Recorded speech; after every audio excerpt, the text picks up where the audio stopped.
Welcome to Bright Zoo. Behind me you will see our flock of pink-backed pelicans. Now while their pink will never be as vibrant as the pink flamingos, they do have a very small pinkish spot along their back that you can really only see when their wings are extended. These guys are native to sub-Saharan Africa. They tend to prefer areas of shallow water with abundant vegetation. They are one of the smallest species of pelican in the world, but that doesn't mean that they're a small bird. They are still very big. They have a wingspan of up to 8 feet long. They stand about 2.5 feet tall and weigh anywhere from 12 to 16 pounds. They tend to have a 13-year lifespan, but that can vary by a few years.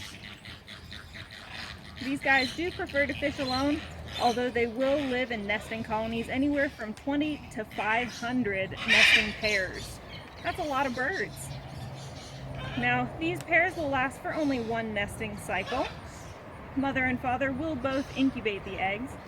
Eggs will range from anywhere from 1 to 3 eggs, but an average is about 2.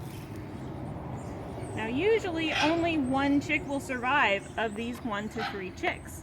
This is in large part due to sibling aggression. Typically, the youngest chick is the first to die and the oldest has the best chance of survival.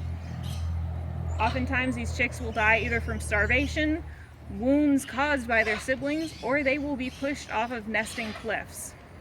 Competition between these siblings can get very violent and is very fierce. Right after these chicks are born, they are most vulnerable, not only to other predators, but also to their siblings. Typically speaking, the first week of life is the most intense for the parents raising these offspring. They'll feed these offspring anywhere from 30 times a day to even more. Typically after the first week, this feeding will drop off, but it is very, very intense for the parents. This is also a large part of what contributes to infant death.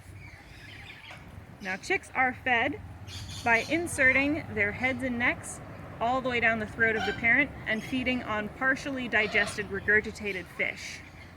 Just sounds lovely, doesn't it?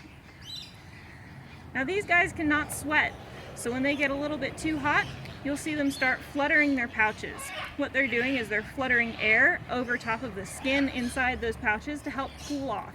It acts in a similar way to sweating because there is still some evaporation, but they cannot just secrete sweat like we can. When these guys are hunting, they'll typically look for a fish in the water. They also prey on invertebrates and other small amphibians. But whenever they find something that they want to hunt, they will slowly move toward it with their head and neck pulled back over their backs. And then when they get into a good position, they'll jab their necks and heads all the way into the water with that huge bill open and scoop in a sideways fashion to scoop that fish or other prey item into their mouth. Typically, once this animal is caught, that animal has no chance of escaping the pelican.